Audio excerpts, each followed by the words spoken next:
There we go. Hi, everybody.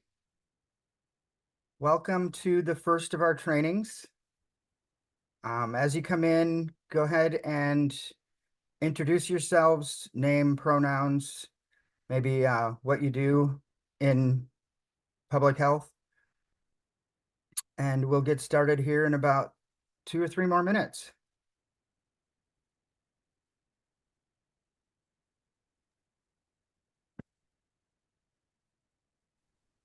Should I go first? Do you want us to introduce ourselves now? Yeah, just go ahead, jump in on chat and throw your name Okay. and pronouns and everything in there. And Okay, hopefully you can hear me okay. I'm Kathleen Dubuque Gallo, and I work at the Health Collective. I'm the program manager of Health Collective East, which is actually out of the parsonage of Emmanuel Lutheran Church in Manchester.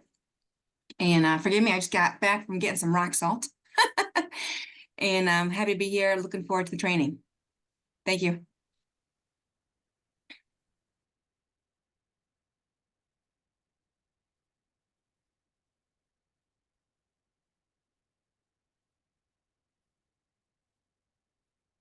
while we're getting started, does anybody want to go on camera and talk about the pretest? How you felt taking it, or if it was easier or harder than you thought?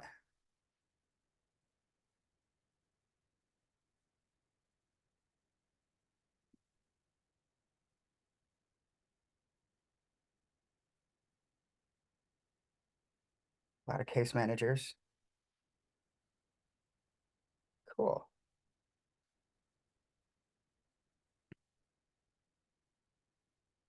Oh, okay. See, a few of you didn't get the pretest.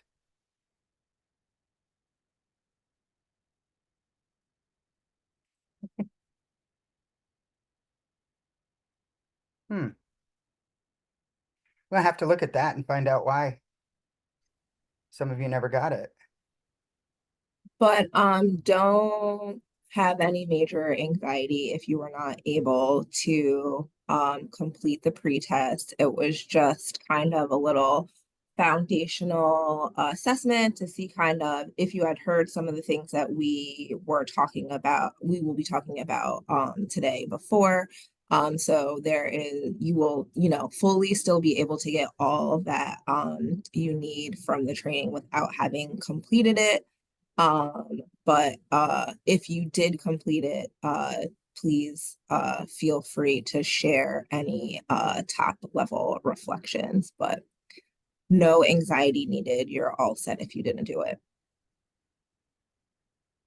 Exactly. Thank you, Sade. It was basically just check in, see what you've heard of, what you haven't, that kind of thing. See what words you know, what words you might need to do a little more on. But everybody did really good on it, so I was very pleasantly surprised.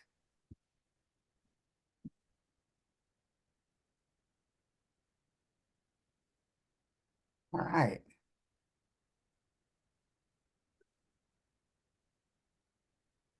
I think we should be about ready to get moving then. Sure. All right, if you can go to the next slide there. One, please. So this is the first of our 4 learning series sessions, centering trans and gender diverse people in public health. And this one is understanding gender diversity.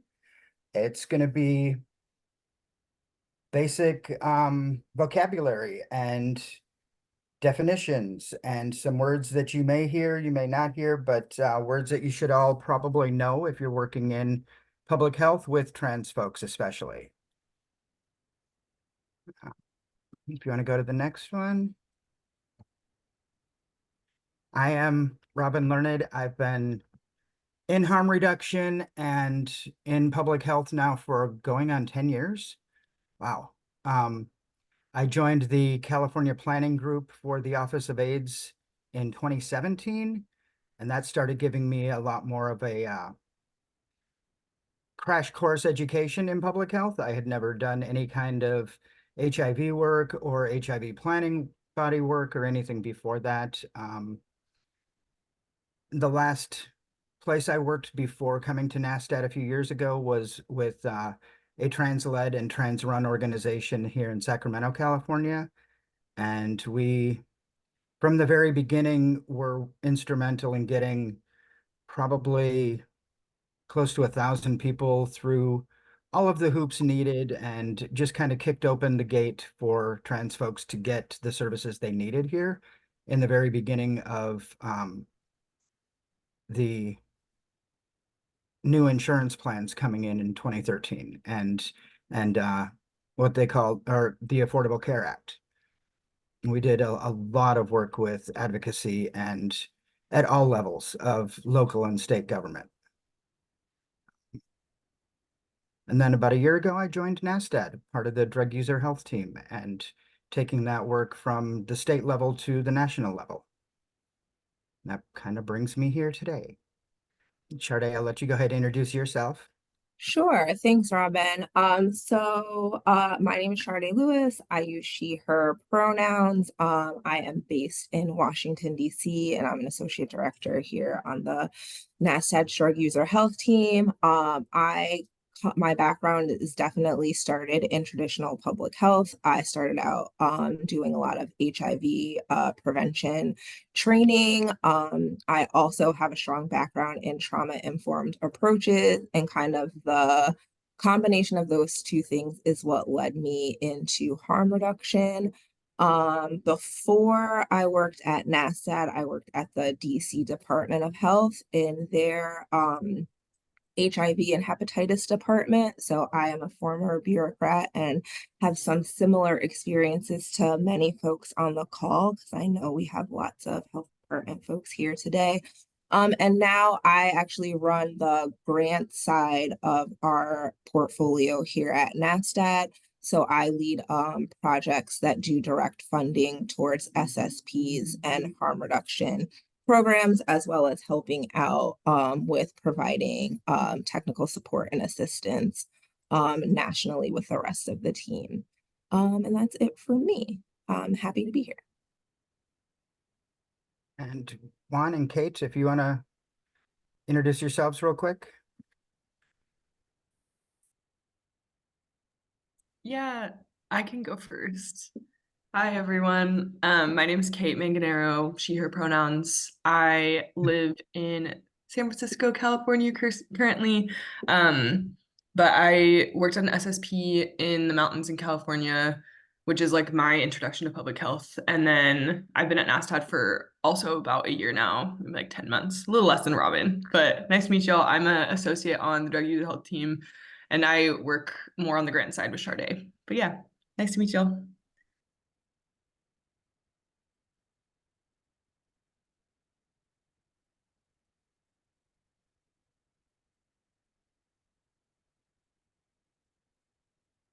Juan, we can't hear you if you're chatting, but it does say that you're off mute. That was my bad. I was muted on my headphones, as usually happens. Hi, everyone. I am Juan Tirado. I am also an associate here on the drug user health team. Been here for about a year as well. Had similar interests to Sade, actually, with like trauma-informed care in my previous work before I got into harm reduction, although not through public health. But that's where it got me. So here I am today. If you have any Zoom related questions, definitely shoot them my way. And I'll be keeping an eye on chat if anyone has any questions for the presenters and stuff like that. There will be time at the end for more like a Q&A session, but if you have any immediate pertinent questions, feel free to put them on chat. If we have a time for a little interruption or anything like that, we'll try to get to those. Thanks. And next slide.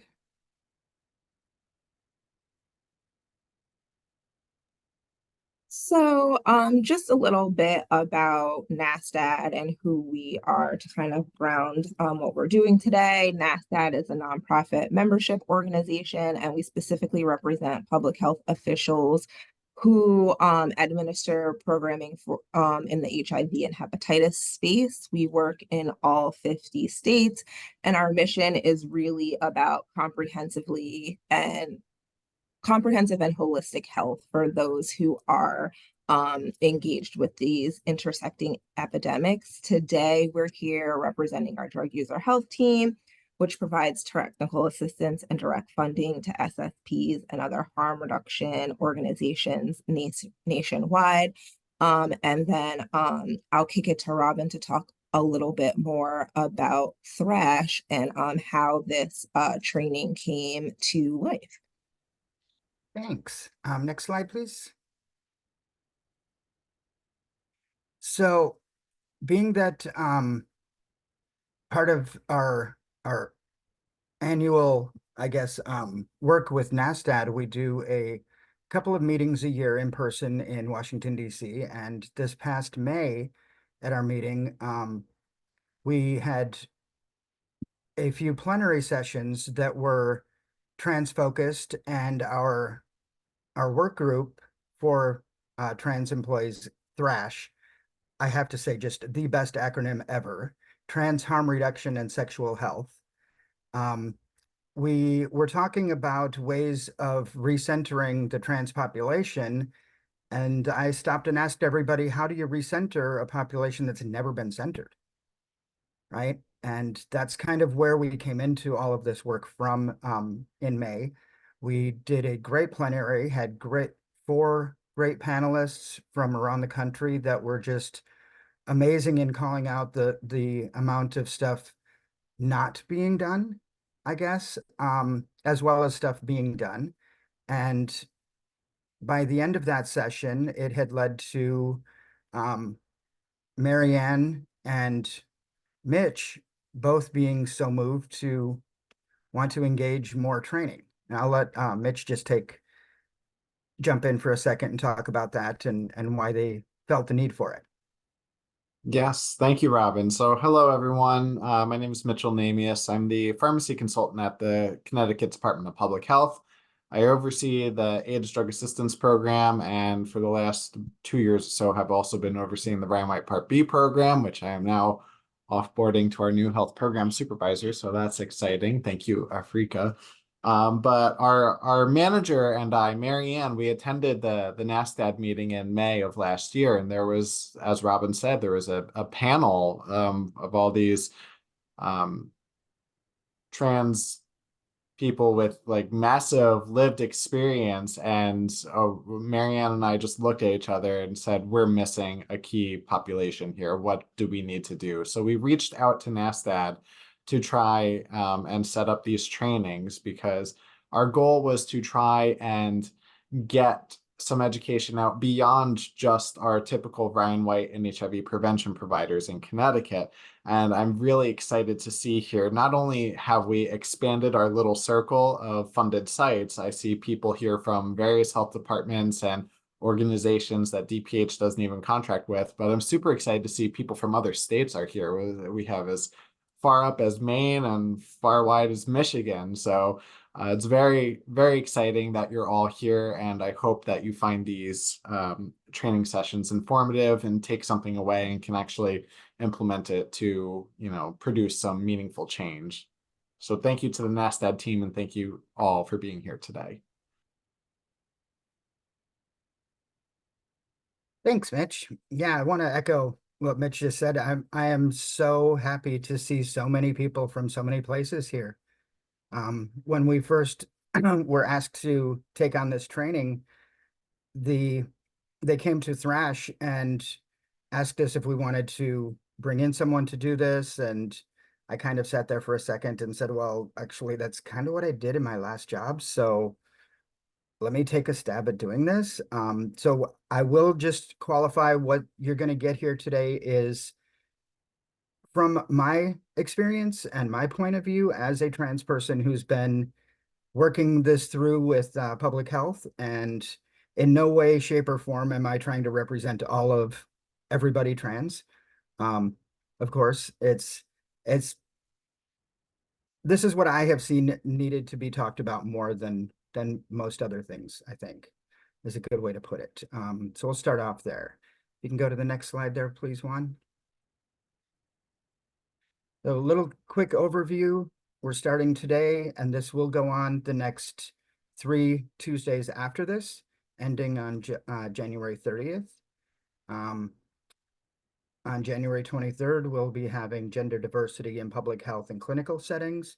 That's going to be a lot more of your clinical, surgical, and real in-depth medical kind of training. Next week, we go with advancing health and justice, and that's going to be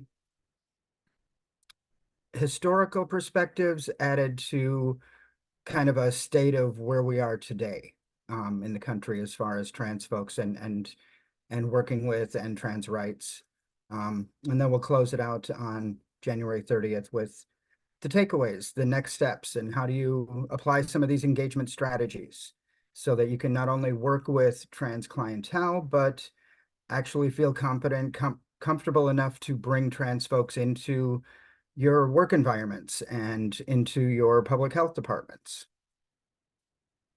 Next slide. So we'll start off with our group agreements. They look a little different, maybe just because we ran them through a trauma-informed filter.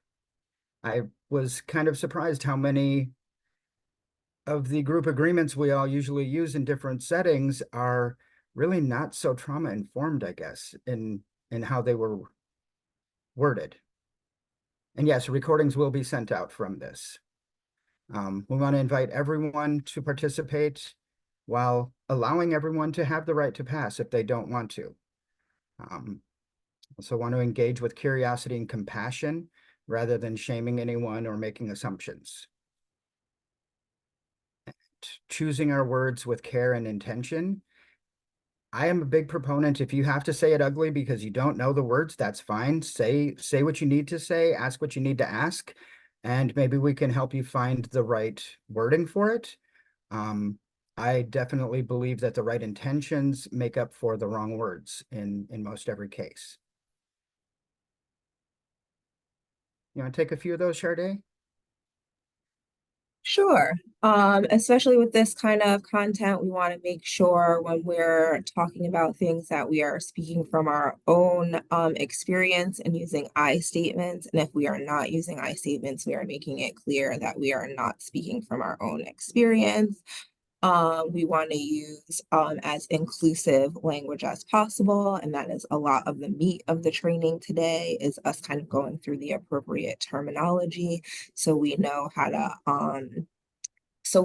make sure that we are communicating without excluding folks. We definitely want to make sure that we're making space for other folks' perspectives, experiences, and contributions. Everyone's personal experience really colors the way that they perceive and experience things in real life. So we want to just create space for folks who have other different experiences or understandings than ourselves. And a lot of this is about self-reflection and practice, especially with this kind of foundational stuff that we're going to talk about today. This is going to give you the foundation to really think about the levers that you can pull and the concrete changes that you can make organizationally and within your personal practice to make sure that you're being inclusive, affirming, and appropriate with your clients. So this is what we have to guide us today. If there are any additional agreements or kind of guidelines that you want to make sure we're considering, please feel free to drop those in the chat now. We just want to make sure that everyone feels safe, grounded, so that they're able to really intake the information and feedback that we're going to be sharing today. I think we go to the next slide. Yeah. Your learning objectives today. By the end of this session, you should be able to define the concepts of sexual orientation and gender identity, know what it is when we say SOGI, and explain how the health of trans and gender diverse people fits into your own public health and health equity work. Yeah, and this is a series, so this is just part one. We want to really manage expectations there. It's really about foundation setting today.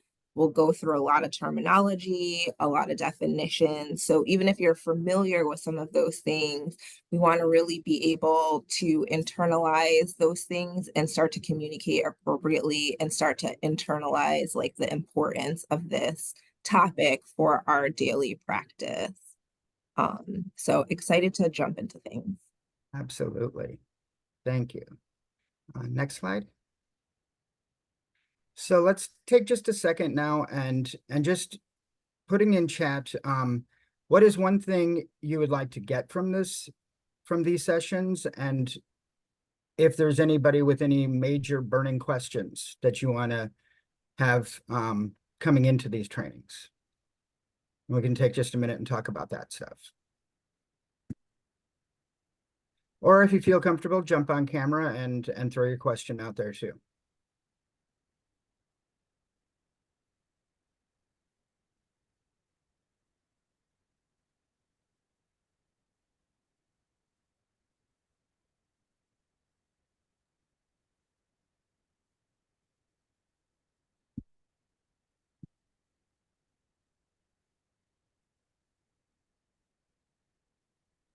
Okay, updated terminology.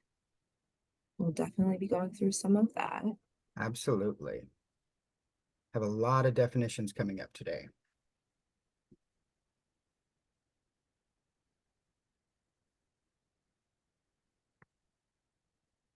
Cool.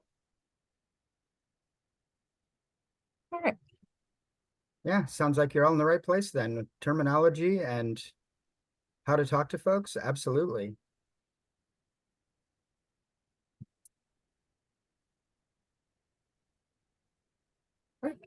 Let's go forward. Next slide. Some of the abbreviations and acronyms you're going to hear today, or in the next 3-4 weeks. AFAB, AMAB, both assigned female or male at birth. And then I like to use gender diverse kind of as a more inclusive way of saying, instead of trans, non-binary, genderqueer, gender nonconforming. To me, it's all part of the gender diverse umbrella. And then of course, thrash. And next slide. Well, before we hop, is there anything here that is unfamiliar or things that folks have never seen before? There are so many acronyms and abbreviation in public health world. And I feel like we're constantly throwing things out or even like taking in content and reading things that have this in. So just want to make sure before we move on that if you haven't seen any of these before, we can go into more detail. Genderqueer. That's yes. Genderqueer kind of falls somewhere between nonconforming. Well, it is interchangeable with gender nonconforming, actually. It's not specifically masculine or feminine, not specifically male or female. One day I may want to come to work in a skirt and full makeup and looking all pretty, and the next day I might not feel like it, so I'm just going to throw on some jeans and a t-shirt and present in a whole different way. It's changing more of the presentation as opposed to the gender itself, if that makes sense.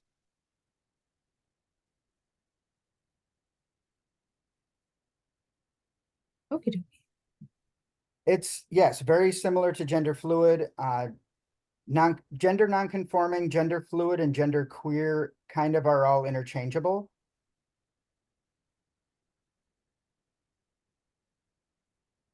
Just want to make sure folks have options because also different people have different preferences.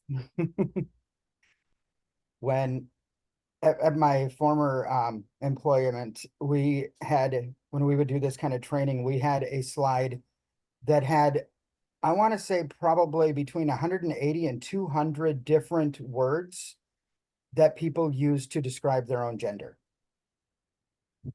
And it was, when I first saw it, I was so overwhelmed. I'm like, wait, people act, wow, okay, but yes, people have their own wording for everything now, especially we know. And we want to just honor that that's who that person is and that's how they feel. I think that's kind of where the whole genderqueer and gender fluid experience came from, is coming through all of that. Yeah. And thrash, yes, can't talk enough about thrash. That was, I got here and found out we have that, and then found out what it was called, and I'm like, oh heck, yes, yes. And yes, exactly. Queer is because it's empowering and reclaiming that word. We'll actually cover that a little later on in this presentation too.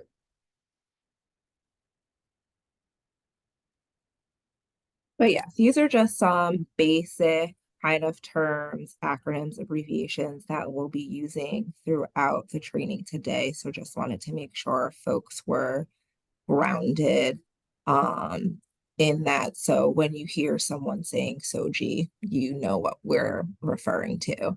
And we're all on the same page. Exactly. Let me just say, Jennifer, real quick to talk about that. As far as code words, not really, but if you're talking about sexual health messaging, don't ask maybe how many male or female partners somebody has had. Ask how many partners they've had with penises or how many partners they've had with vaginas, because those totals aren't necessarily going to be the same, right? That kind of language switch is really the biggest thing I found in sexual health, especially, that needed to be addressed. But we'll actually cover some of that in later slides also. And next slide. Now we're going to get into one that's kind of real personal. I found this earlier this year or earlier last year, sorry. And I've always had a problem with transphobia or homophobia because it's not a fear, right? If you've known anybody that has a true phobia, an extreme or irrational fear or aversion to something, it has actual symptoms. That's why it has a diagnosis. And to me, using phobia as a way of describing hate or someone's dislike of trans or gay people is just giving them a pass on being a bigot, really. It doesn't mean anything about them being afraid of anything. Next slide kind of breaks it down a little bit better.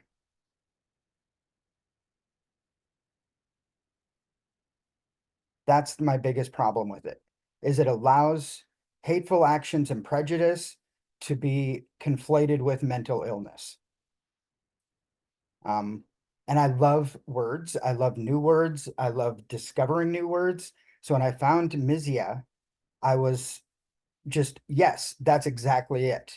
It's not a fear, it's a hatred of. And we don't want to ever take away from people who have actual phobias, right? Also, by actually calling it a phobia, it's implying it can be controlled. And we know people with actual phobias, it can't be controlled always. So we don't want to take away from their experiences either. I think also framing it as a phobia, it downplays the role that like systems and institutions have in upholding this sort of oppression.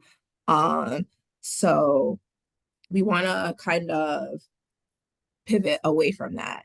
And while we are thinking about things on a systemic level, we want to be thinking about things on a systemic level. And when we're thinking about interpersonal and individual changes that we can make, that's something different. So I think like this is a really important distinction.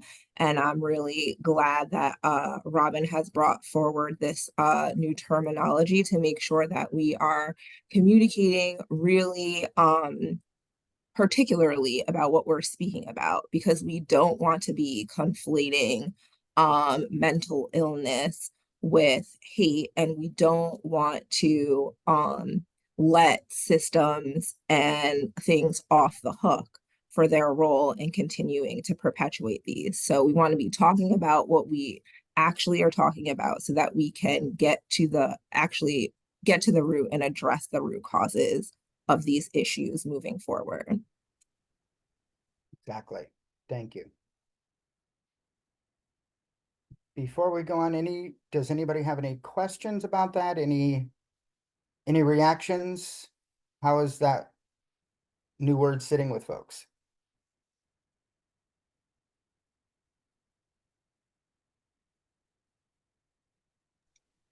Hello, this is Abraham.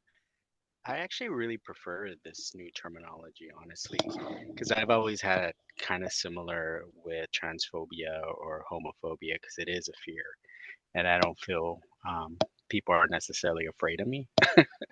My question though is how to get like my own agency or other agency to switch over to this new terminology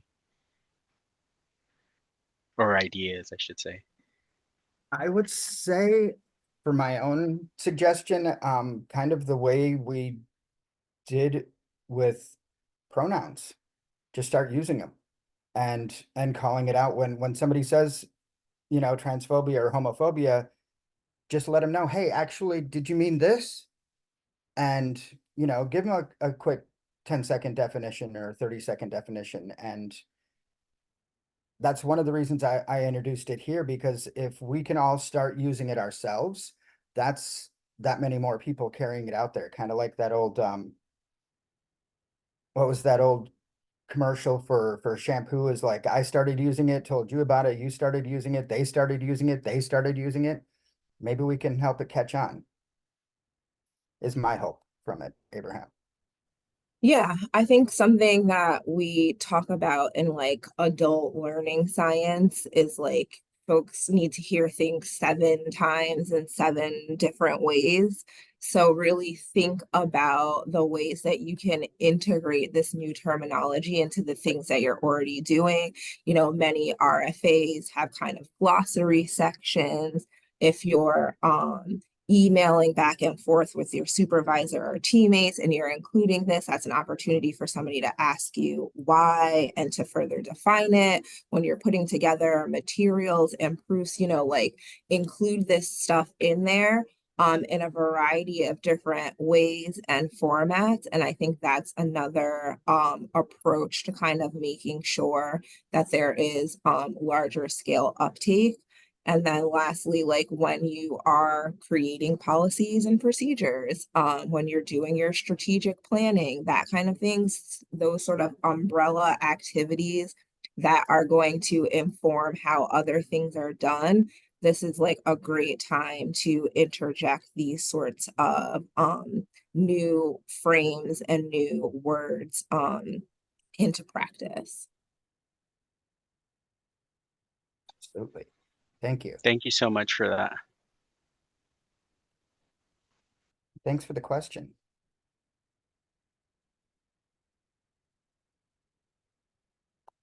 All right.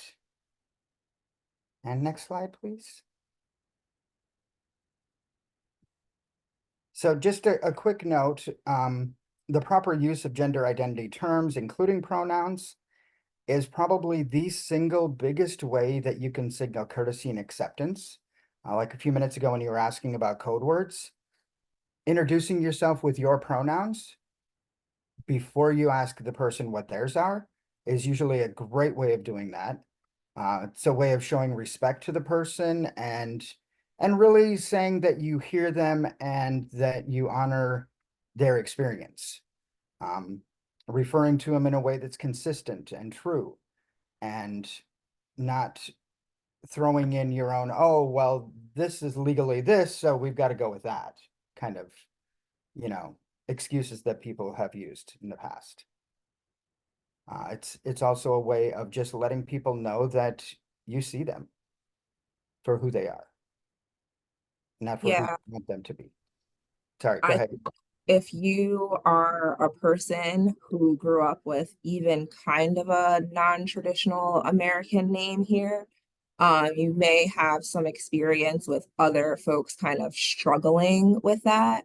And I can definitely speak from my own personal experience of having things like people. One time I was at Starbucks and I always spell out my name. Like wherever I go, I say it and then I spell it out because people usually have trouble with it. I'm at Starbucks and I'm waiting for my drink and I hear Charter, Charter, and they're literally screaming Charter across the Starbucks. And things like that can just get annoying. And if that's how you feel when they're talking to you about coffee, like imagine how much higher the stakes are when we're talking about healthcare, when we're talking about folks who are using drugs, when we're talking about people who have a long history of being disconnected with systems of care. The stakes are really, really high, and we absolutely need to do everything that we can to make sure that folks feel accepted and affirmed at really every juncture of their engagement with us, especially because we know we're existing in a very high stigma environment. So this approach, this sort of way of engagement is really, really foundational to harm reduction, and is like a key differentiator of harm reduction from kind of more traditional public health models or traditional medical models. We want to just make sure that at every component, we are affirming folks as much as we can. And that means we're respecting them. That means that we're acknowledging them in the way that they want to be acknowledged.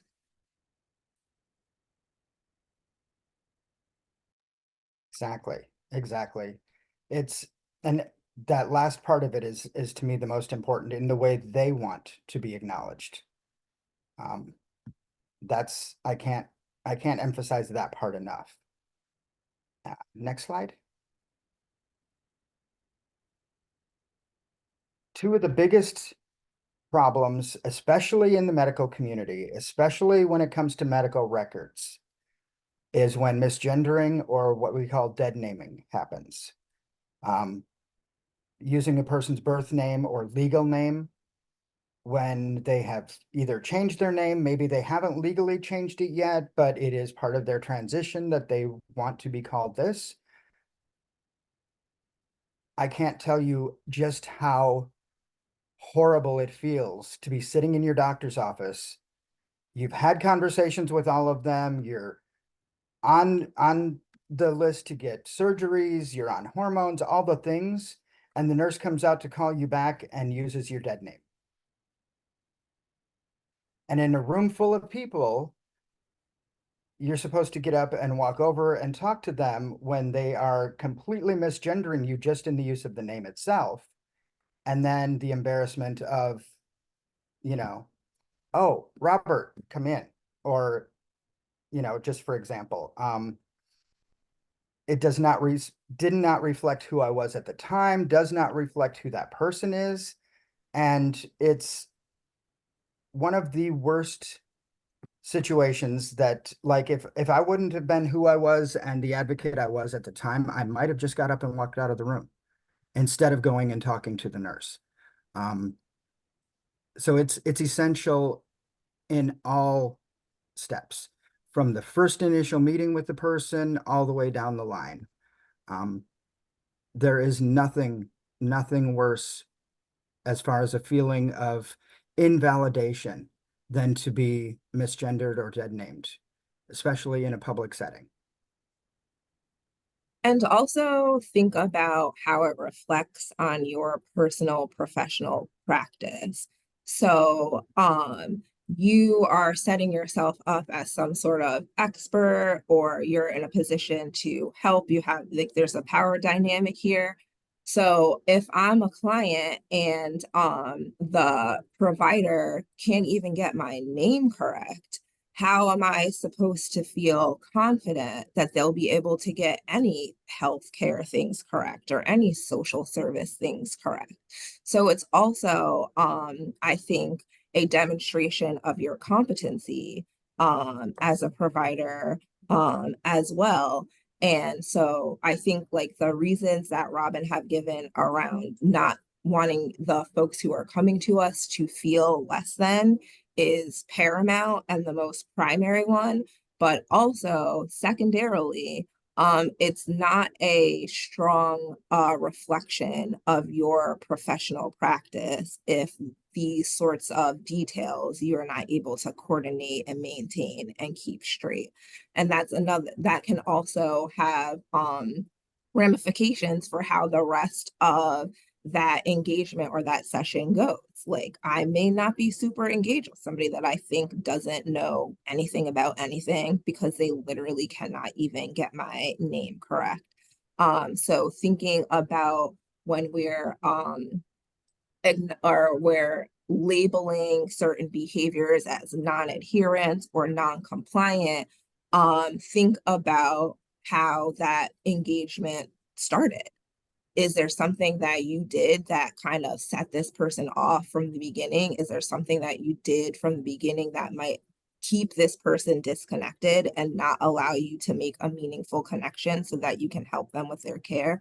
So it may seem like not that big of a deal, but all of these issues, you know, all of these things can have real lasting impacts on your relationship with your clients and the people that you work for. Absolutely. Good point. And Jennifer, I would say just like that. First question, preferred name. Maybe even right under it in parentheses, what do you want us to call you, kind of thing. And then put legal name down a couple more questions so it's not right there. In the early days, 10 years ago or so, one of the things we ran into was having to change the boxes in the electronic medical records. Does it come up with legal name? Okay, can we move that so that preferred name comes up first? Turns out that was the issue with the dead naming in my doctor's office at the time, where they had everything right. They were doing such a great job training their employees and having the conversations. The EHR still had the legal name first. So, of course, people being busy, people like pulling up the next patient, not even taking the time to look at the entire record, just see that and jump right off using that name. No, you are right, Jess. Preferred is not how we ask for gender. But name, yes. Name you can use preferred for. It's my gender is not a preferred thing. That's just what it is. But my name, that is what I prefer to be called. Or instead of it legally, exactly. What would you like us to call you? Is kind of the best way. And that can go for anybody, whether they're trans or cis. Not all of us use the same name our parents gave us, regardless of orientation or gender identity or anything else. Does that all make sense?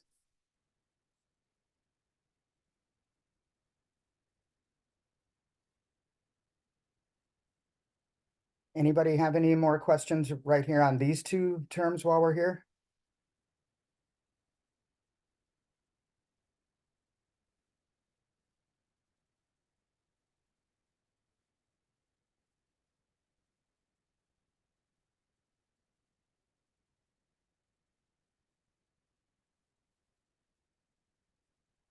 Okay. I've had the only thing my own preference, I would rather see preferred name first and then legal name, because we usually, as people in this field especially, get caught up on the first one is the one we go with. That's the one our mind connects to the first. So it's just a little my own preference thing of putting the preferred name first, so we get that in our mind and we know that's who this person is. And then I would take out the preferred gender? Just what are your pronouns?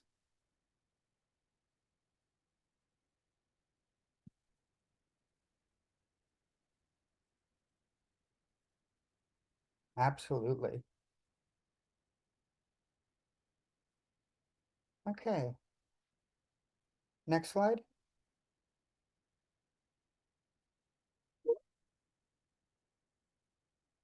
So what do you do if you misgender or dead name someone? First thing you should do is apologize, correct yourself, and then move on. Don't make it a 10-minute apology, though. Don't try to explain why. Don't share excuses or make a big deal about it. Or I've had people literally in the middle of just a conversation going back and forth where, oh, well, I'm sorry, it's like this. And then they'll go into a 10-minute explanation of how their nephew or niece or child is transitioning, but they still can't get it right. And it doesn't mean they don't, and it doesn't mean this, and just now it's turned into a 15-minute really embarrassing situation where this person is telling you all of these things that you really didn't need to know in an effort to excuse themselves from misgendering you. Which, as you can all see, kind of makes it about them and not about you, right?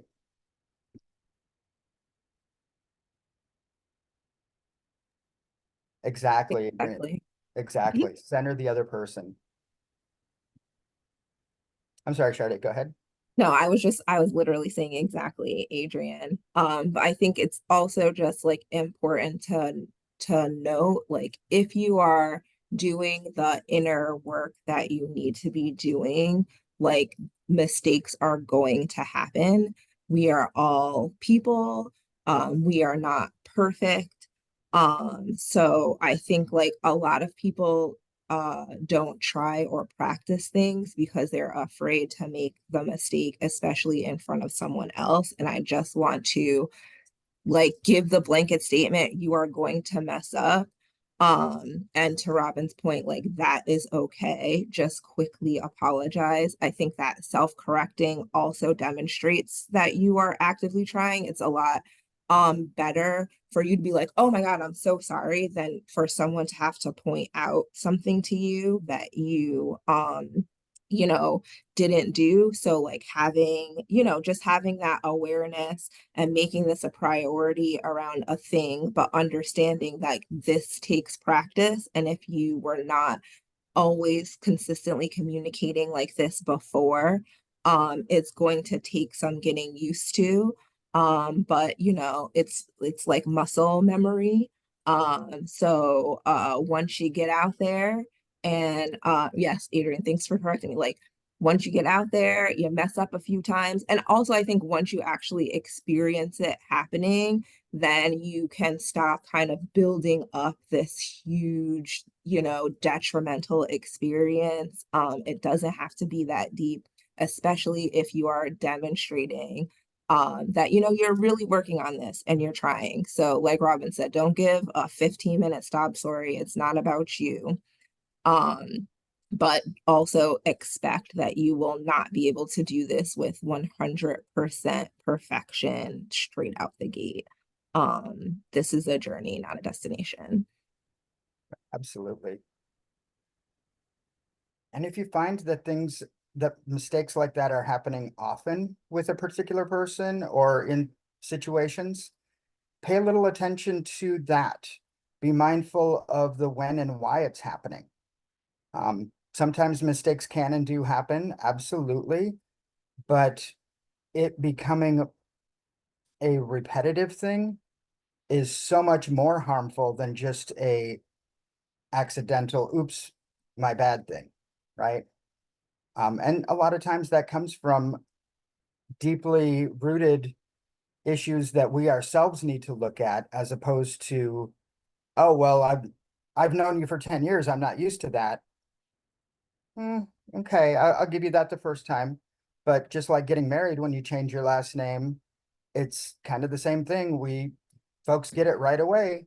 You know, it's not like it's that hard for us. It's just a matter of flipping that switch in our brain sometimes.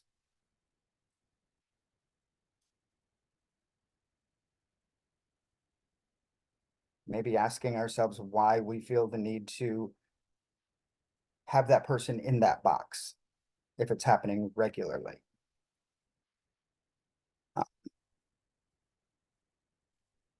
And is that bringing up anything for anybody? Any other questions on that part before we go? Go on.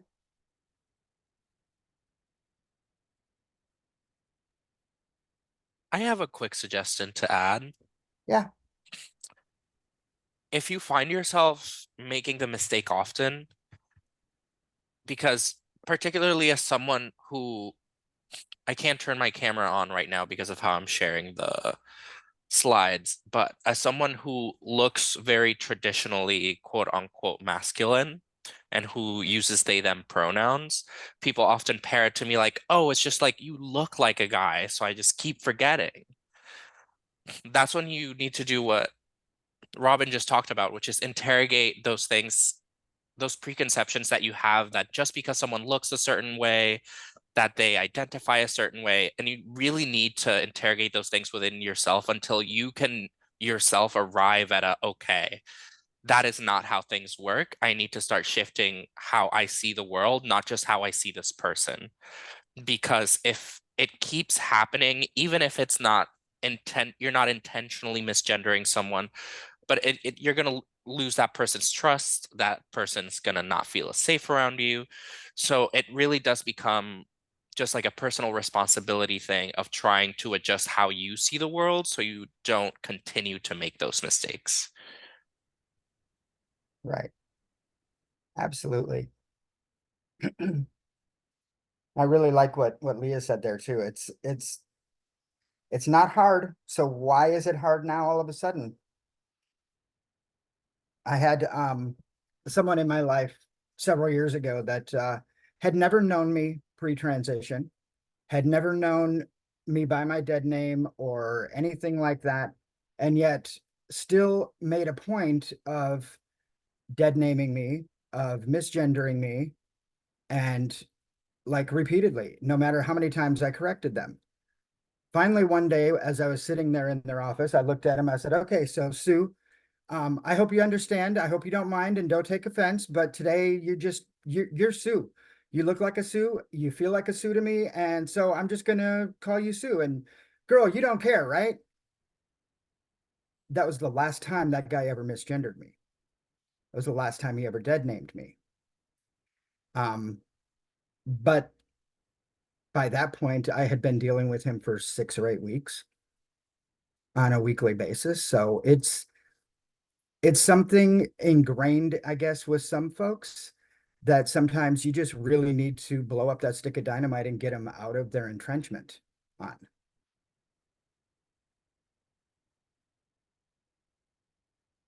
Yes, absolutely. Sometimes petty is really needed.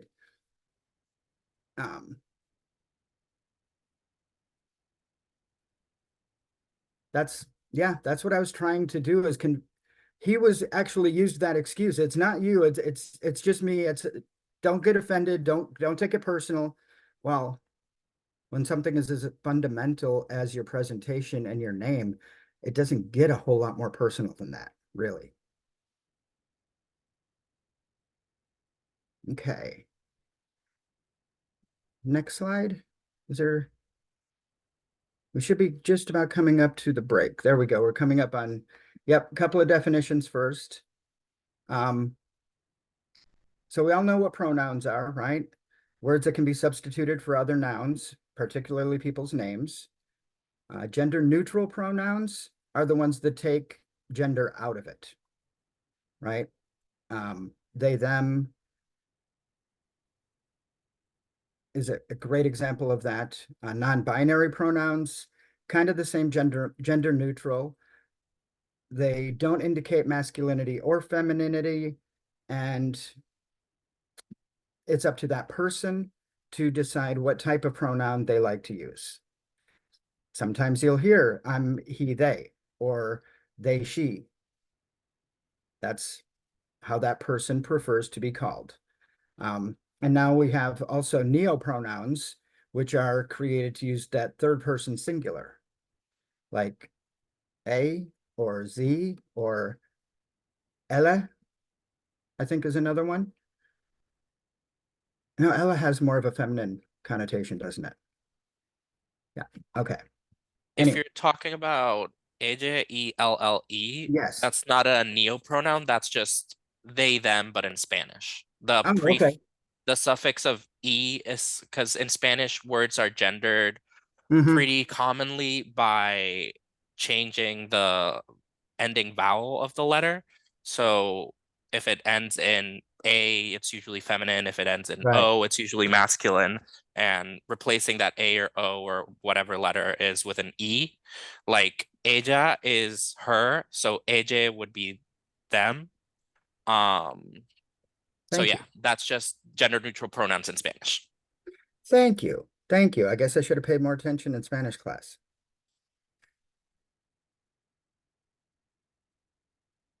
Okay.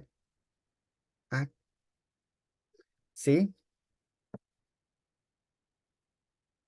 Exactly. Any questions about any of these four before we go to that next slide and finish this part out?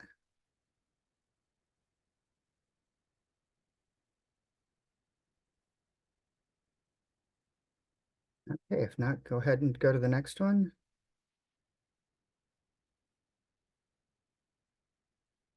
Just to recap a lot of these, asking for pronouns shows respect.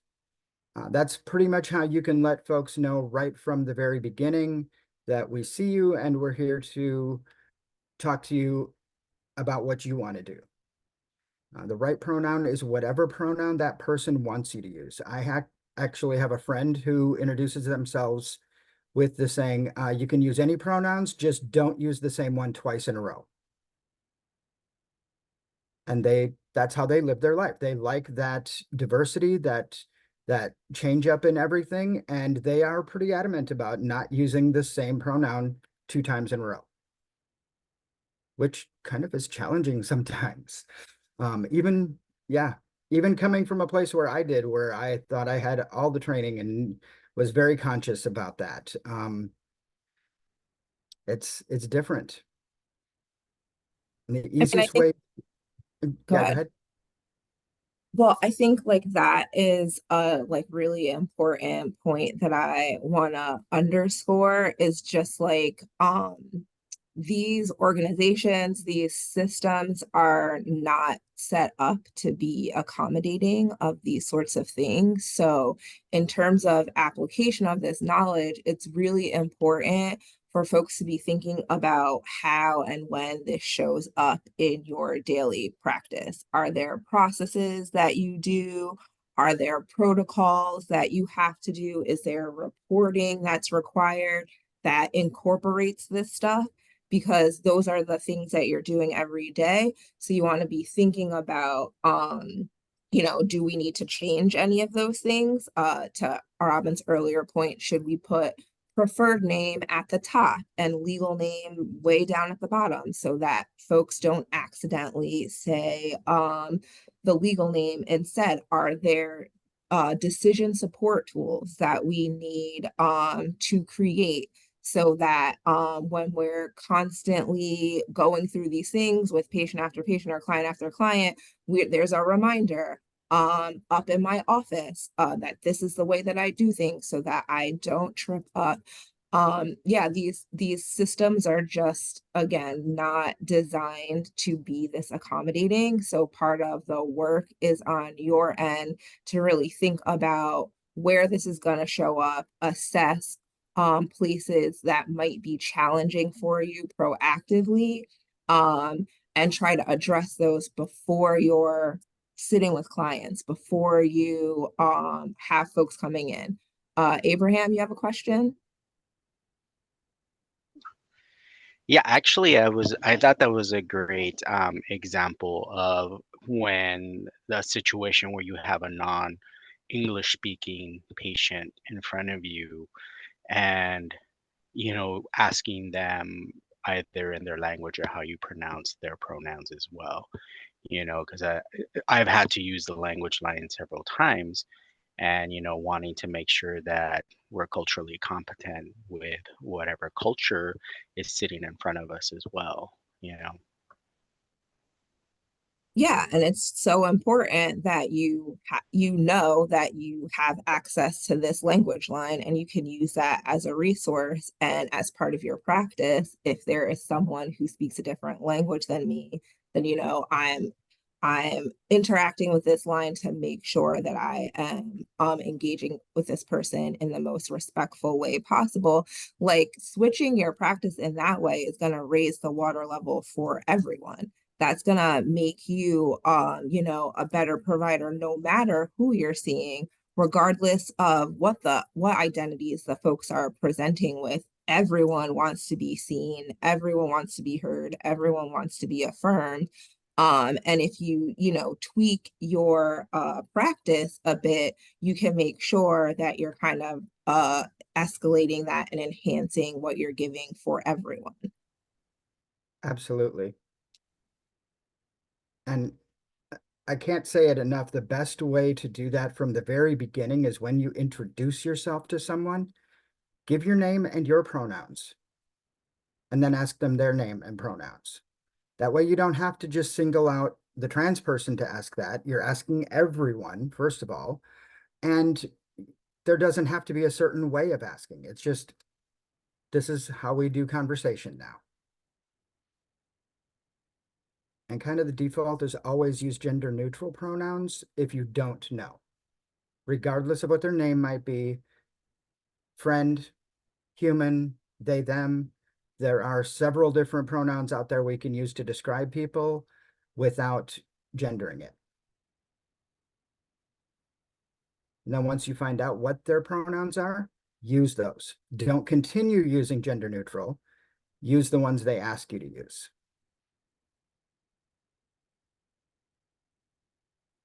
All right, and I think that should take us right about to the break, if I'm not mistaken.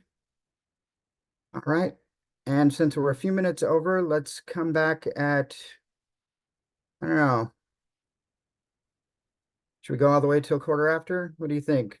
You folks need 10 minutes or you good with 5? All right. Let's come back at 2:10, 2:11 Eastern time. That way I want to make sure we have a Yep. little bit of time at the end for discussion and stuff. Yep, absolutely. All right. We'll see you back here in a little over 5 minutes. Thanks all.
All right.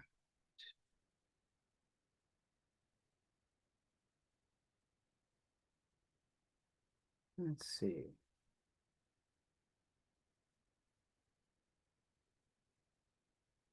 A couple of questions come in during the break.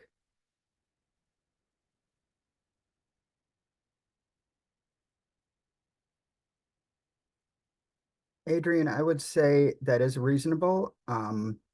And where that will be a good default for most, you will run into a few who, have their preferences, but I would say that by and large, I do the same thing. Typically when they say she, they, I will use she first, but also sometimes use they with them. Just respecting what they ask.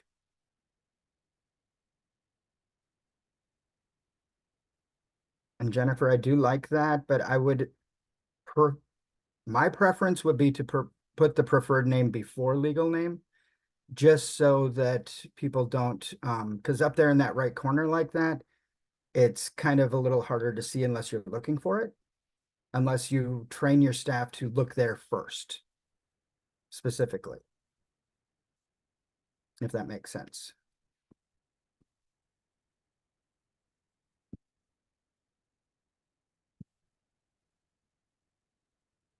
Okay.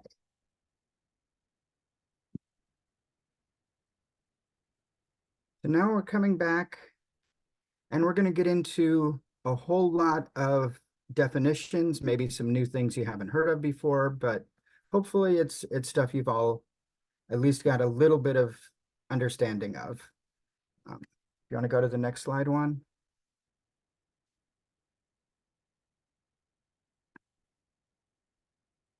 A lot of the common personal pronouns.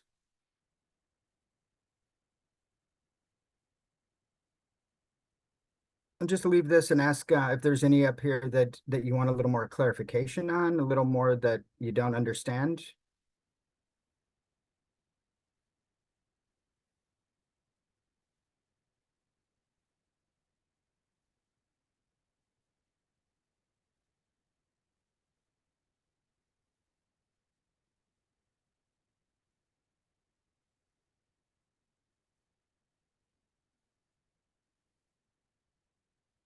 That's one I have struggled in the past with also.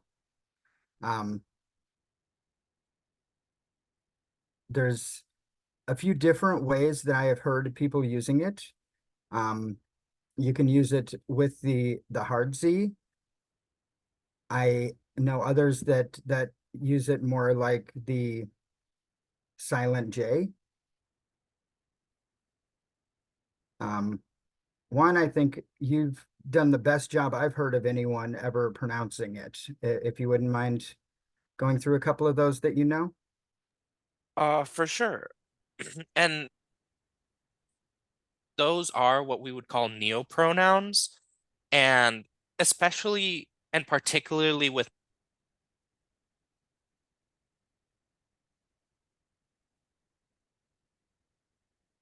No, You we cut lost you. out. oh, sorry, I was once again muted on my headphones. I just gave the whole explanation. But yeah, so the way I've most commonly heard these pronounced is z, her. So it does sound a lot like her, but just like with an I. But these are less common, and these are what we would call neopronouns. And I would assume that no one who uses a neopronoun being characterized by it being a new word that has been invented so that either they have invented it or other people have invented to more accurately represent their gender identity, no one's going to be mad if you mispronounce their correct pronoun, right? Like no one's going to be like, oh, it's Z, not C, and be mad at it. Like if someone corrects you, it would be very much like, oh, it's Z, not C, or something like that. If you're using C and not Z and it's Z, they're gonna still be happy that you're using their correct pronouns. But especially with neopronouns, you'll most likely encounter them by someone telling you what they are, by someone being like, oh, my pronouns are z, her, or if they have a name tag or it's written down, you can always ask how to pronounce it if you don't know. Because especially with neopronouns, by their nature, they're new words, so most people won't know how to pronounce them.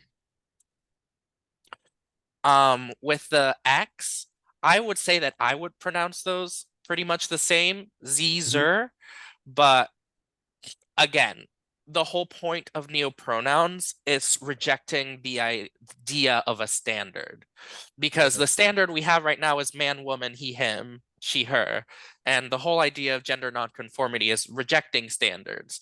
So treat every case where you see a pronoun you may not recognize as an individual basis. You've never heard this before. You don't know anything about it. The person who's identifying by those pronouns is the only person who has the full information of why they identify that way, how they want you to use them, how they want you to say them. That goes for any pronoun, any name. So just assume that they also assume that you won't know exactly how to use them. Perfect. Absolutely. Thank you. That was, yes, one of the best ways I've heard that ever broken down. Abraham, just to address that real quick, the term two-spirit is used now among Indigenous communities, but it's important to note that it's not always so much used by the individuals within that community as much as it's used by others for that community, if that makes sense. I haven't known a lot of folks that individually identify as two-spirit as much as I have known a lot of folks that use that as a more of a blanket term for genderqueer folks within Indigenous populations. Yeah, I think it's important to remember that the indigenous populations of the United States specifically aren't a monolith. They are varied cultures that use different languages, and two-spirit, as we can see, is two English words. So even though the term two-spirit might align with what a specific indigenous culture in the United States recognized as a third gender or as a non-binary gender, it might not be the term they use, but it might be a shortcut they use to communicate it. But just like with neopronouns and anything regarding gender identity, treat every case as an individual case. And the person who's using that to identify as will tell you. Trying to find standards and things that work for most people or everybody when talking about gender just isn't going to work, because that's what we're trying to deconstruct, that everyone is Absolutely. different. Everyone's gender identity is different. Everyone's preferences around how they're talked about, talked to is different. So Absolutely. whenever you find yourself trying to figure out how can I use this in my one-sheeter so I'm addressing this community at large, the answer is you don't. You try to use the most general language, the most like open-ended language when talking about people rather than like men and women or people with diverse genders rather than non-binary people or genderqueer people. Like I mentioned earlier in the chat, for example, like the term genderqueer could be interchangeable with gender nonconforming, but never call someone genderqueer, right? Like if someone says they are genderqueer, you can refer to them as genderqueer. But let's say we have, it's more commonly amongst the older crowd of the LGBTQ folks who you might call them genderqueer and they might look at you like you just called them a slur, because to some of them, you did just call them a slur, Right. because queer used to be exclusively used as a slur like quite a few decades ago, but Right. now it's been reclaimed. So like I identify as queer. And like I've had people look at me weird when I say I identify as queer, being like, isn't that a slur? And it's like, to some people it is, but Yep. I've reclaimed it to this point where it just feels like a word that fits my identity. Right. Right. We have a whole slide on that specifically coming up too. And Kim, that's usually the best practice right there is wait to hear how somebody identifies themselves. What do they use as far as gender identity, and then use that for them. Don't get, like I said before, don't get stuck on the they, them when someone has already told you, no, I'm she, her. Kind of an example there. Next slide. So the so part of SOGI, sexual orientation, right? That's who a person is attracted to, whether it be sexually, emotionally, or romantically. It has nothing to do with their identity as much as it has to do with, I think the best way I've heard it described is gender identity is who you go to bed as, or who you are when you go to bed. And sexual orientation is who you go to bed with, right? And identity and expression are not the same thing. That's another thing that folks have had a real struggle with. I feel like in some cases, somebody's gender identity does not necessarily conform to the way they're expressing. And that's okay. That's part and parcel of being individual and being free to choose how we want to be perceived. And they're all different aspects of someone's identity. Just like, you know, on a maybe a cut stone, you have different facets that shine different ways depending on the light hitting it. It's kind of the same thing with identity. And all of, like, you know, there can be a limitless combination of how these things are kind of acting concurrently in one person. So I think this just also goes back to what Juan and what Robin have really been like drawing down on for us, is like we cannot be making assumptions about folks. We need to wait for people to tell us how they want to be referred to, or we need to open with something that is general and inclusive. Because, you know, if my gender expression does not match my gender identity, then that might put somebody else in a challenging situation if they just are assuming what I want to be called. So I think the major thing here is like all of these things are constantly working in different combinations and concurrently. And again, when they are working in combination, they can add on to each other in terms of challenges and issues that they bring to someone's life. And then secondly, that like there is no template. The blanket direction is to not make assumptions and to treat everyone as an individual. Absolutely. Next slide.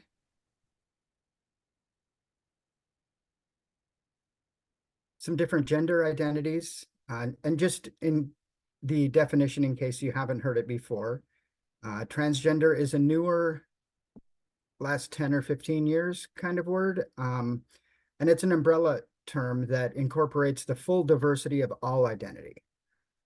Anyone who's assigned sex at birth does not match who they feel themselves to be or who their own internal identity is. Cisgender is just the opposite. It comes from the Latin word for cis or same. It's a term that just refers to somebody whose sex assigned at birth matches their gender identity. And then, of course, intersex, people born with different characteristics, different patterns. I think I heard a geneticist say one time there are 24 different combinations of chromosomal or chromosomes matches. So that's 24 different kind of aspects of a person, or of how a person can be perceived, I should say.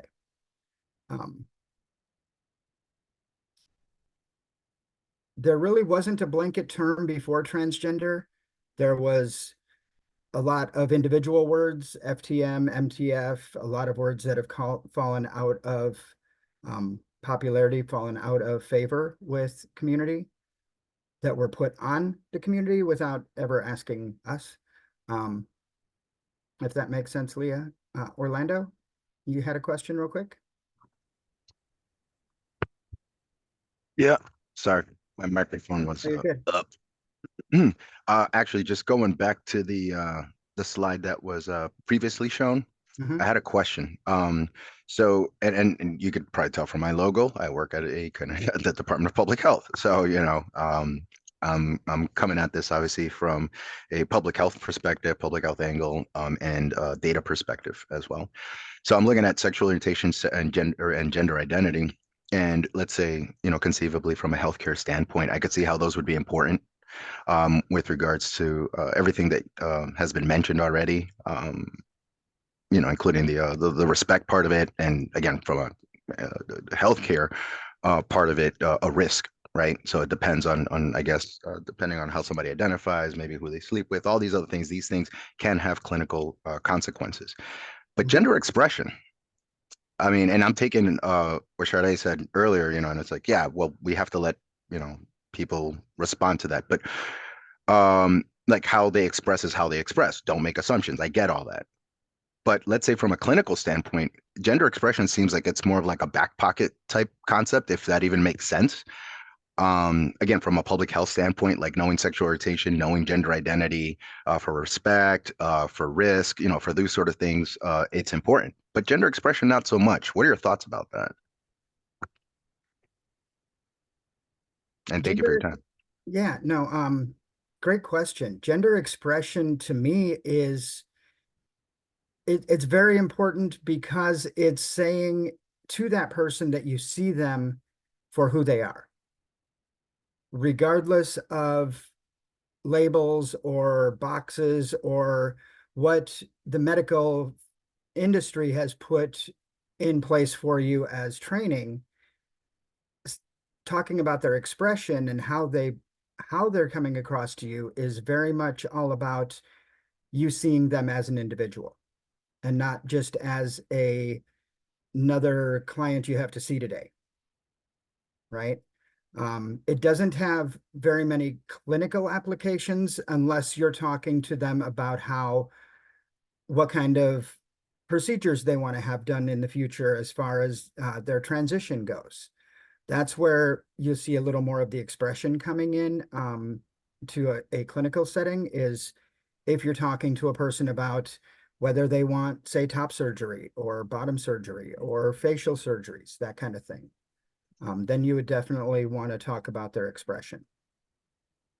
Yeah, I mean, but that would be obviously between the physician or the clinician and the client. Absolutely. Absolutely. And I completely agree with what you stated, but how is that? I guess I don't understand how that's different from gender identity. If someone refers to themselves as, X, and I refer to that person as X as their gender identity, where does that gender expression itself come in? Because I've recognized, how they identify. How is gender expression, or the way that they're expressing themselves at that time, different than gender identity? And how would, what would be the applications for it? Do you see what I'm saying? Like, I'm just, Yeah. So, for example, I identify myself as one of the butchest girly girls you'll ever meet. Okay. Okay. Some days don't feel like, or some days I might be working on my car, so I'm going to throw on blue jeans and a t-shirt. Hmm. Not going to put on any makeup. Hmm. Other days I'm going to go, to a nice dinner or a nice lunch or something. I'm going to dress nice, put on a nice dress, maybe some makeup. That's how I choose to express that day. Right. Doesn't change my identity whatsoever, Exactly. right? But Yep. And it's you might just not always make that same choice every day. right. Right. But that's what I'm saying. Acknowledging somebody's identity to me I think seems it's like it's more like critical. from the public health perspective, I am looking at it kind of like qualitative data. It Mm, is a thing that gives you more information about data that you already have or collect.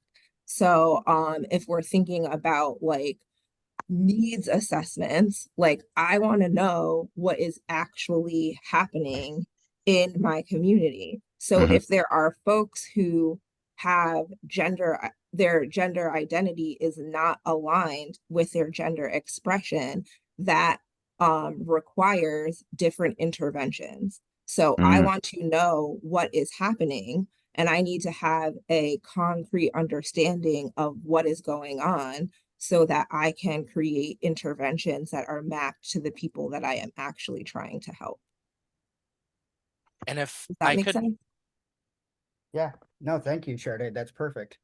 if I I could think Juan was piggyback, gonna, yeah. yeah, go if I ahead. could piggyback off what Sade said and give like an example of what she just said, because I think what Sade said is exactly how it's relevant to public health, is think about misogyny. We know that the more you learn about misogyny, that it can affect more than just women, right? The way that misogyny affects the world, blah, blah, blah. We know that gay men, depending on their gender expression, can be can be misogyny affected. So we know that men who are effeminate or men who have a more feminine gender expression, they could still identify as men. So their Mhm. gender identity isn't what's affecting them in this situation, but their gender expression is. So men who are more effeminate might be more likely to be targets of hate crimes because their closeness to femininity or to womanhood is what's making this like misogyny that shouldn't be affecting them affect them. So their gender expression in that equation is what's making them a higher risk to be affected by either misogyny or homophobia. Right. Yeah, that's perfect. Um, I forgot the word, but whatever. I need examples, and that's a great example. So thank you.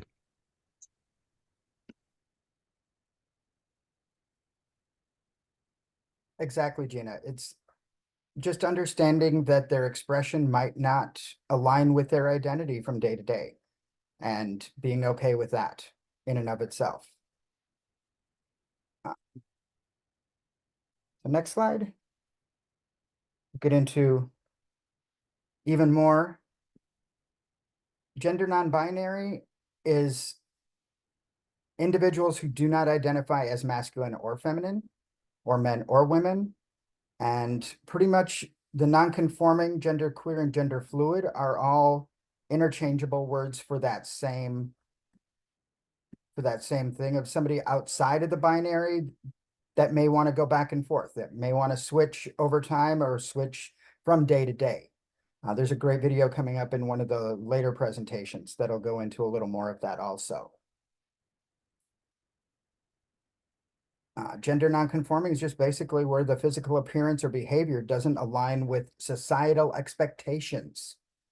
And let's remember that gender is a construct that is entirely and completely created by society at large and how the expectations go into our behavior and our clothes, our way of being. Next slide. And just one more thing, and it's still kind of in this gender identities and definitions space, but it's just again the plug around the application and what this means, or what I want folks to be thinking about is like the systems that we work within are not set up to be aware of, acknowledge, or accommodate all of these different like nuances that we're talking through today. So your job, especially if you're you know, acting within the harm reduction approach, is to like unlearn and undo a lot of the things that are baked into the system initially, because they're not acknowledging all of these nuances, and we need to help folks navigate. We need to have an awareness of what's happening so that we can better help and support folks as they're navigating through our system, as they're navigating through connected systems. And we need to be thinking about, again, like how are our policies or procedures supporting these things that we need to unlearn. And again, the what you do in response can look a lot of different ways. It can be changing policies, it can be trainings like this one, it can be a post-it note with reminders at the front of everyone's chart. But whatever it looks that is that is the focus. It's like, how are we taking out a lot of these barriers that are embedded in the way that we traditionally do this work, so that folks can access it and that folks can connect with these services in the way that they deserve. So just really thinking about, again, where is this popping up? Which processes? When am I saying these words? When am I writing these words? Assessing about where this is coming up and thinking about how you can change both the systems and then how you change your individual practice in response to these things. But the system is if you do it the way it was designed, it will lead you astray. And I just want to make sure that everyone is walking away with that nugget, because that is how you change practice, is looking at how to push back on a lot of the structures and how they're put together from the foundation. Absolutely, Sade. Thank you. I think the best way I can sum all of that up, sex assigned at birth is a line from the Vagina Monologues. They assigned me a sex at birth, and y'all, it's as random as being assigned a hotel room on the 30th floor. Has nothing to do with who you are or your fear of heights, right? Same thing with assigned at birth. It was assigned based on a genital observation. It has nothing to do with who that person is going to grow up to be. Next slide.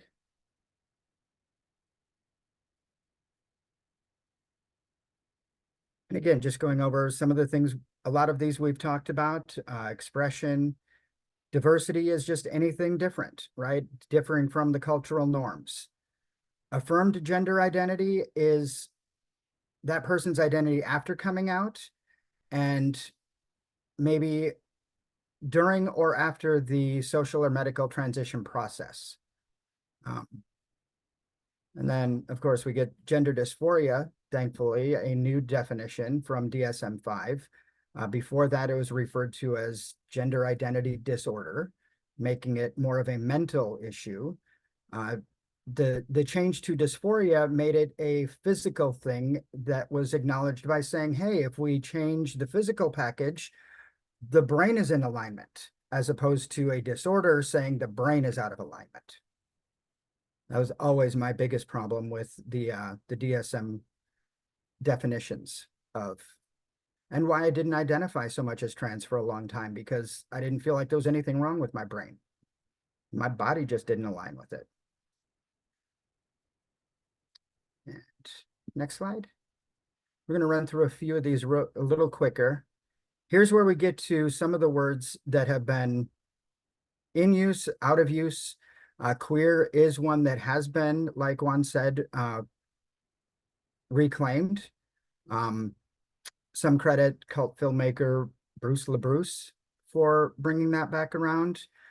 Common slogan you find in t-shirts, I've actually got this sticker on my computer. Not gay as in happy. And then I just had to throw this one in there. Preferred is in something that implies a choice. Just the word itself implies you have a choice. I like this over that. And sexual orientation and gender identity are not choices. That's parts of our identity and who we are. That's why we don't use that word unless we're talking about names.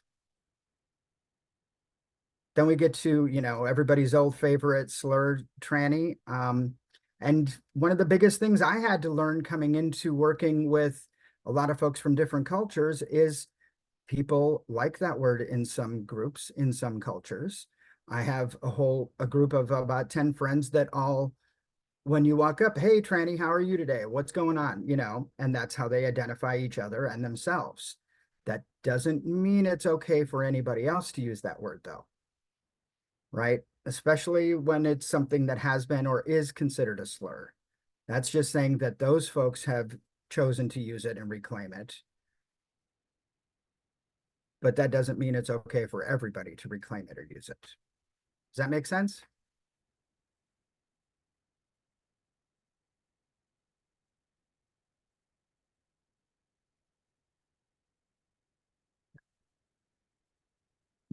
Next slide.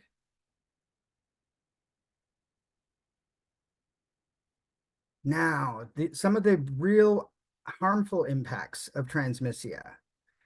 This stuff all comes from the Trevor Project. As you all probably know, there's not a lot of great data out there, not a lot of great studies being done with trans folks. There is more now in the last 5 or 10 years than there ever has been. But before that, it's like we didn't exist. But 3 of the biggest impacts: unemployment, 3 times higher than the US population overall, the unemployment rate for trans folks. Violence and harassment is almost half again as many as the general public. And as far as healthcare goes, a good solid 1/3 of people who saw a healthcare provider reported at least one negative experience. And I can tell you there's probably a whole lot more. The person who only had one was rather fortunate. Unfortunately, that's kind of the way things have gone in healthcare up until the last few years. It's getting much better, but that brings us why we're doing something like this today.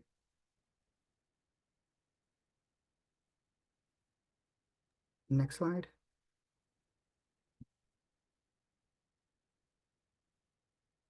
"41% of the trans people out there in this country have either attempted or seriously considered attempting suicide in their lifetime."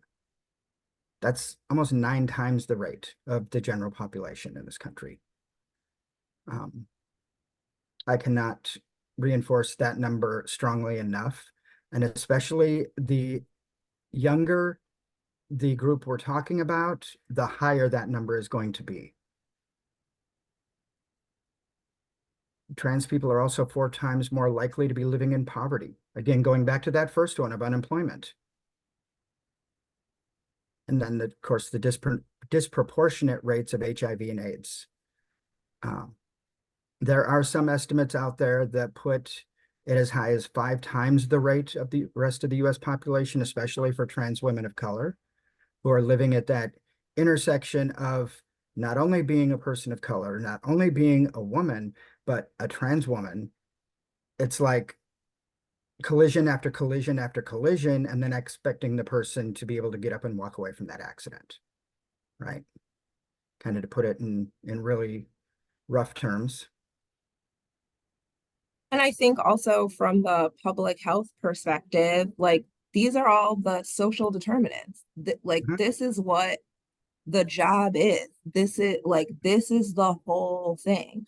All of these impacts are the things that we're creating programming around. This is what health departments are around to address.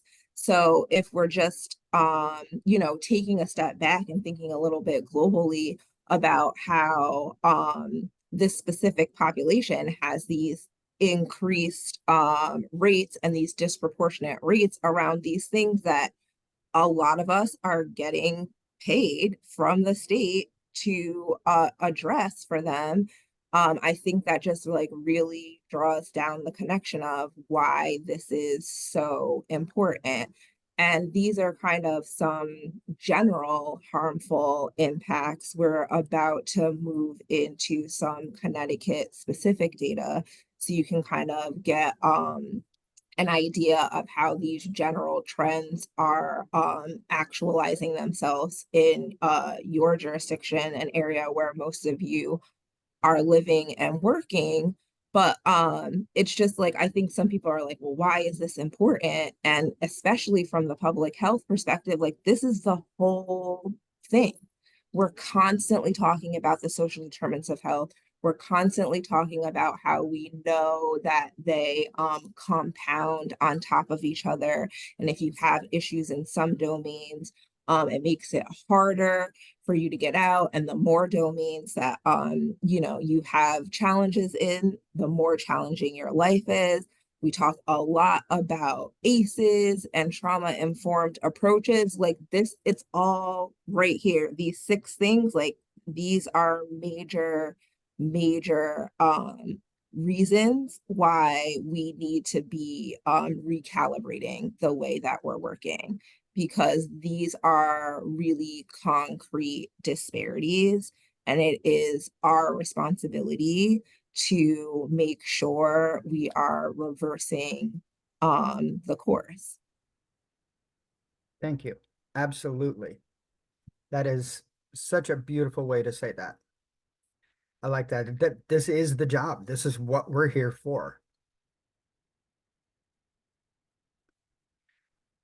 This was, yes, it was a youth survey that a lot of this stuff came from.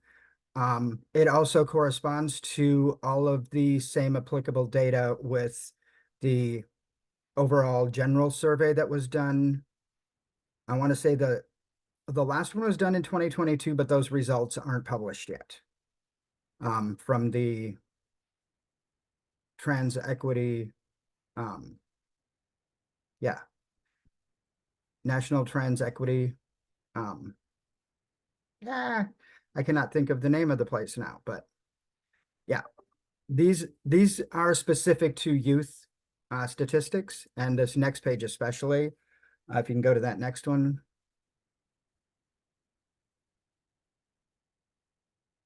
93% of trans and gender diverse youth say they're worried about being denied access to healthcare. Still today. This is 9 years after the Affordable Care Act. This is 9 years after it's no longer a pre-existing condition, which was the excuse that insurance used not to pay for anything before. Thank you, Jean. Yes, that's my word.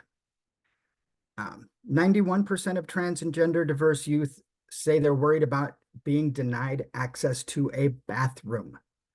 Y'all, I know folks who have health issues today because they don't feel comfortable going out in public and using a bathroom. So they hold it, and they hold it until they can get home or they can get somewhere safe.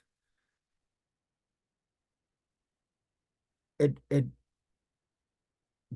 hurts me so much. It bothers me so much that people have to go through that just because they feel like they're going to be attacked going into a bathroom somewhere.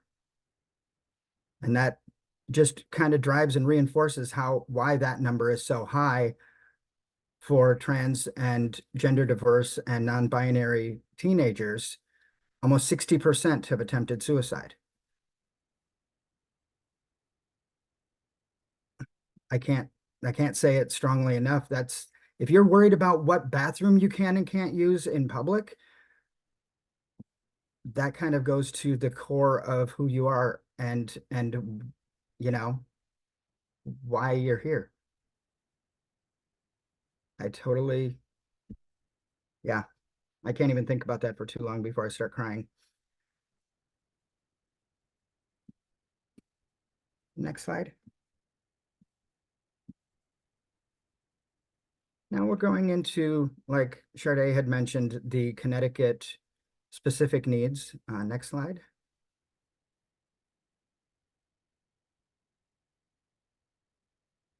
"64% of the respondents mentioned having concerns related to access.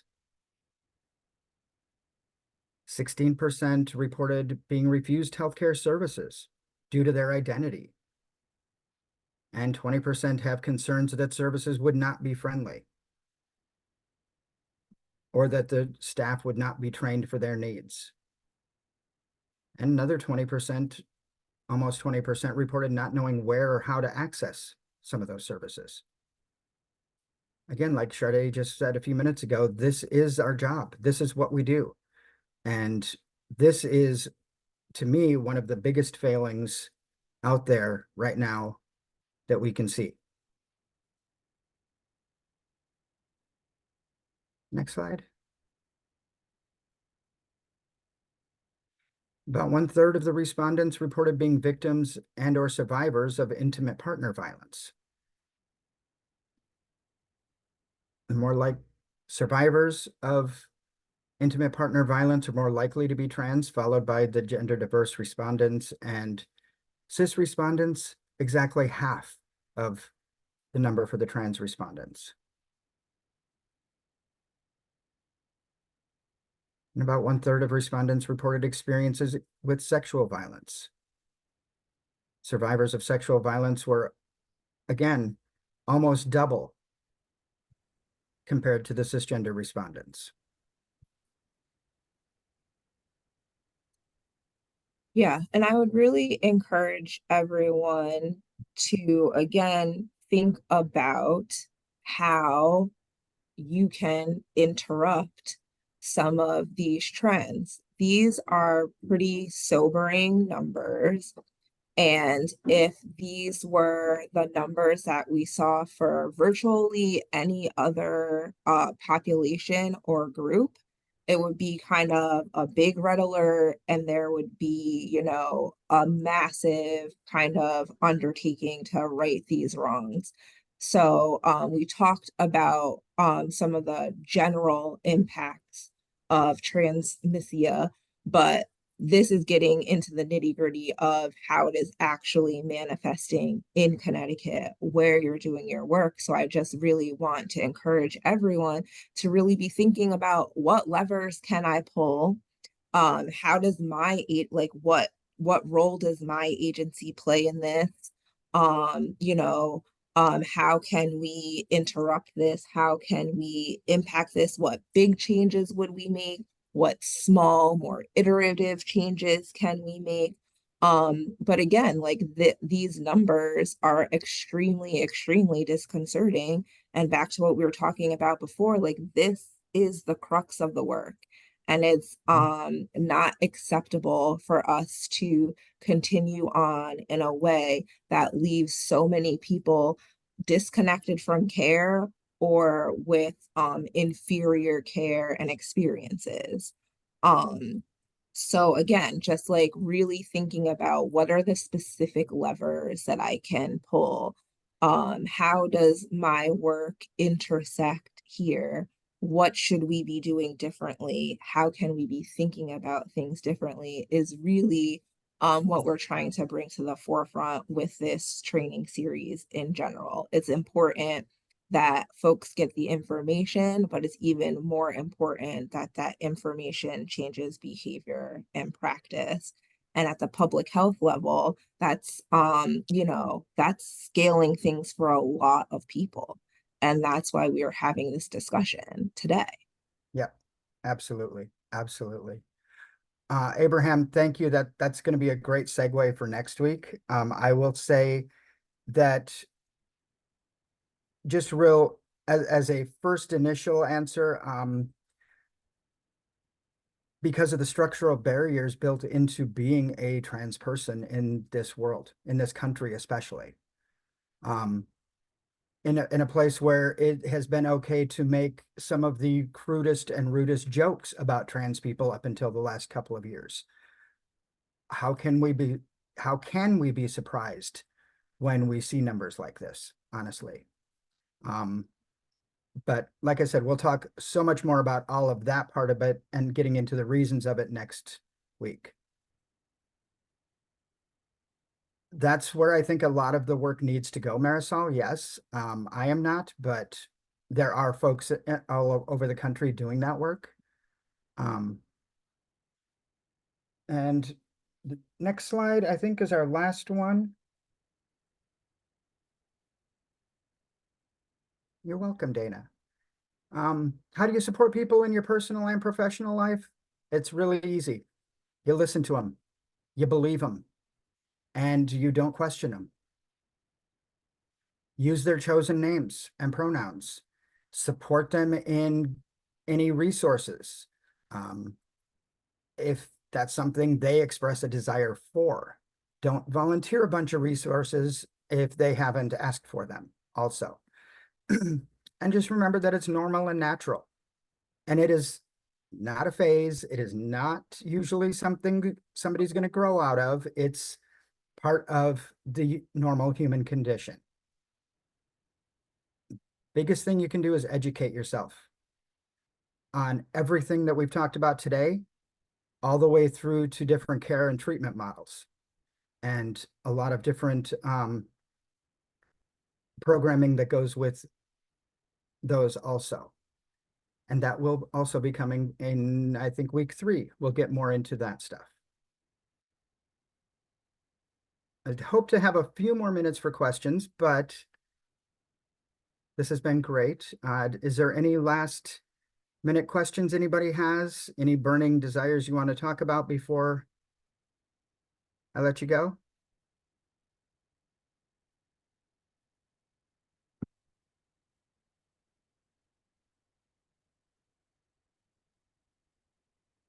Hi, Robin. It's Yeah. Mitch. I just wanted to check in and thank everyone for attending. And on behalf of the Connecticut Department of Public Health, I want to thank our partners, NASTAD and the New England AIDS Education and Training Center at Yale University.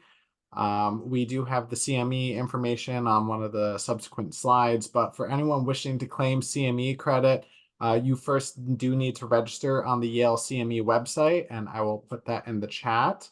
But again, thank you to all our subject matter experts from NASTAD. I learned quite a few things here. I'm very big on data, so all that data was very interesting to me. And I just wanted to give a special thank you to everyone for attending. Thanks all. Have a great rest of your afternoon. Thanks, everybody. And we'll look forward to seeing y'all next week.